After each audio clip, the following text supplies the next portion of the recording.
Aqui, professor Écio Flávio Lemos, para atender a diversos pedidos de alunos, de investidores, investidores iniciantes, investidores médios, né, que fazem uma série de perguntas sobre o funcionamento, o que é e como funciona a Bolsa de Valores e o mercado financeiro em si.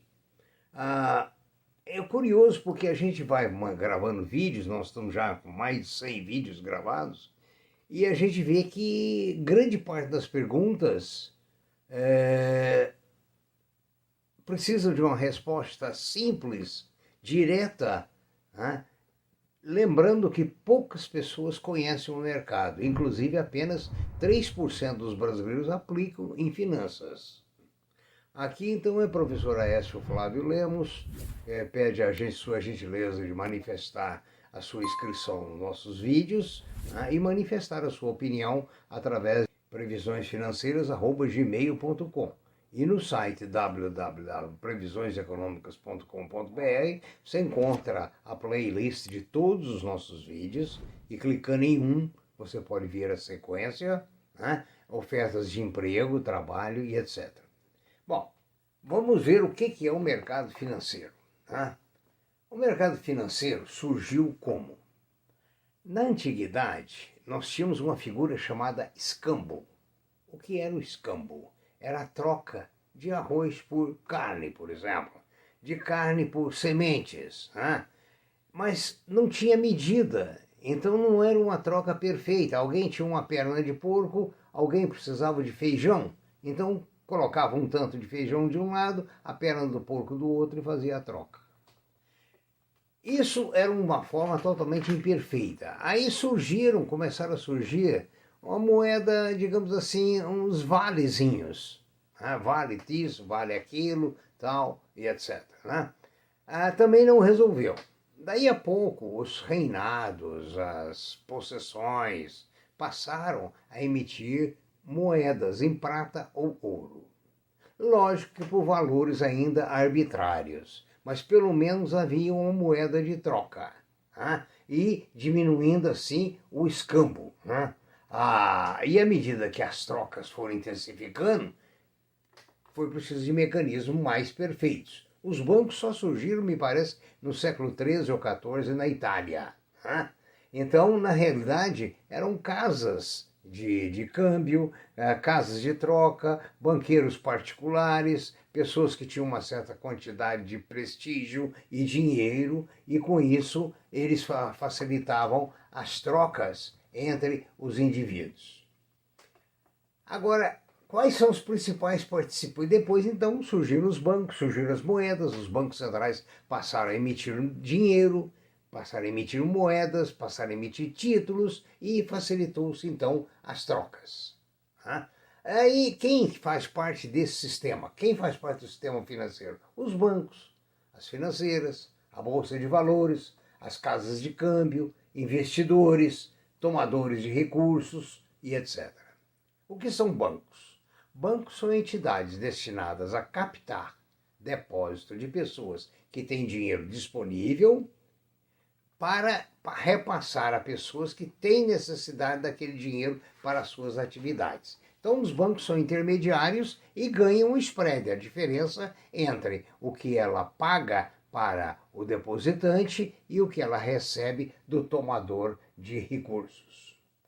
O que são casas de câmbio? Casas de câmbio são casas que negociam moedas estrangeiras. Né?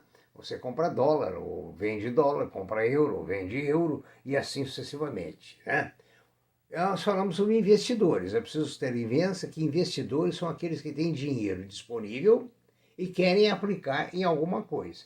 Tomadores são aqueles que têm carência, necessidade de dinheiro e vão aos bancos ou outros meios para conseguir recursos. Né?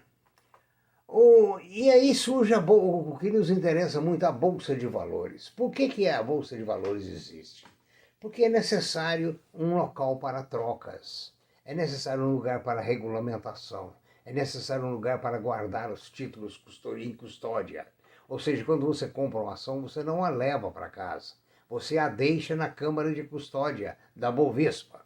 Aliás, falando em Bovespa, eu quero lembrar que no Brasil tem uma bolsa de valores. Nos Estados Unidos, se não me engano, tem 16. Uma concorre com a outra. Aqui não tem concorrência. Não sei por quê.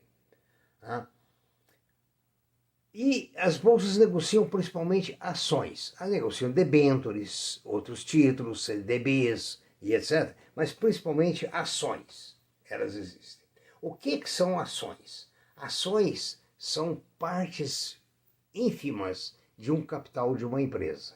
Digamos que eu tenho uma empresa que tem um capital de R$100. Eu posso ter 100 ações a R$1 cada uma, colocando essas ações no mercado. Se eu quero aumentar o capital, porque eu preciso comprar uma máquina, eu posso recorrer ao mercado de ações, emitindo ações que as pessoas vão comprar se acreditar na minha empresa. Certo?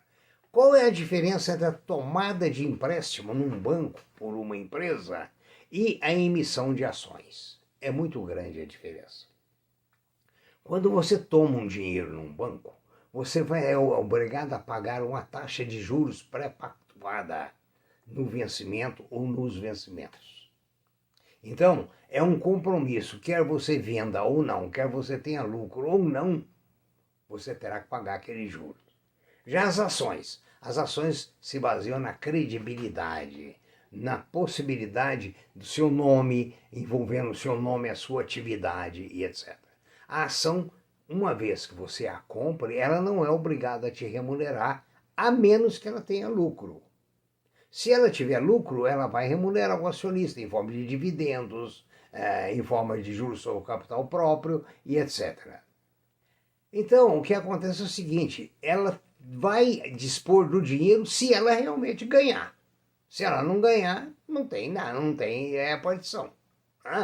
Agora, a lei brasileira diz que uma empresa deverá passar para os acionistas, em forma de dividendos ou juros de capital próprio, pelo menos 25% do seu lucro líquido. Então, aí é a única obrigação da empresa. Todavia, essa obrigação é superada por muitas, que ao invés de distribuir 25%, distribui 30%, 40%, 50%, há casos inclusive de empresas distribuindo o lucro total. E isso aumenta o quê? A rentabilidade da ação, a credibilidade do papel, a credibilidade da empresa. Então, essas ações são formas de captação de recurso sem comprometimento de juros e despesas no fim do mês ou no fim do período. A influência das bolsas externas no Brasil é muito grande. Você tem a Bolsa Brasileira e tem inúmeras bolsas. Cada país tem uma bolsa ou mais. Isso vai influenciar para o Brasil. Por quê? Porque as ações brasileiras hoje são negociadas lá fora também. Então o investidor lá fora, vendo o rating, quer dizer, vendo o conceito da empresa aqui, vendo a lucratividade, a confiabilidade, a qualidade da diretoria, vai aplicar ou não nesse papel. E esse valor que ele aplicar, o que vai acontecer? Vai refletir aqui dentro. Se lá fora cai, cai também aqui dentro. O McLuhan, na década de 60, um sociólogo canadense, dizia que o mundo transformaria numa aldeia global. Virou aldeia mesmo, porque nos anos 60, 70, 80, até os anos 90, a movimentação de capitais era muito difícil. Você não comprava uma ação de uma McDonald's, uma Microsoft, lá nos Estados Unidos, porque não havia mecanismo para regulamentação. Você poderia até comprar se você tirou esse dinheiro do país escondidinho. Né? Tem muita gente que faz isso, principalmente os grandes, né? Que tem necessidade de esconder lucros não justificados, vamos falar assim. Então, as bolsas visam capitalizar as empresas. As bolsas visam bonificar, gratificar o acionista, porque o acionista ganha dinheiro quando a empresa rende, tem credibilidade e cresce. É muito importante que você aplique em empresas que têm desenvolvimento tecnológico, que busque novos produtos. Ou seja, você não pode ficar em empresas conforme, por exemplo, antigamente a Hamilton, a Olivetti, que ficou fazendo máquina de escrever, e a própria Kodak, que foi um gigante no mundo todo, E, no entanto, esqueceu que a câmera fotográfica, essa câmera moderna, viria a substituir aquela maquininha de tirar retrato, tirar fotografia. As empresas que não têm um avanço tecnológico não merecem a aplicação das nossas ações. Né? Nós temos que prever que as ações são para que a gente tenha um lucro e também prevenir para a terceira idade. Né? Mas tem que lembrar que a terceira idade vem, as empresas vão. Então é preciso acompanhar. E é difícil acompanhar um mercado internacional, um mercado nacional, os diversos segmentos da economia, para ver o que está em evidência, o que não está em evidência, o que está em decadência e o que está em ascensão. Vamos continuar no nosso vídeo número 2. Muito obrigado, tenha um bom dia, bom proveito e, por favor, revise todos os 100 vídeos que nós temos. Um de cada vez, um pedacinho de um pedacinho de outro, para que você vá formando uma imagem melhor do mercado em termos de conhecimento. Porque quanto mais conhecimento, maior a probabilidade de lucro. Quanto menos conhecimento do mercado, maior a chance de prejuízo.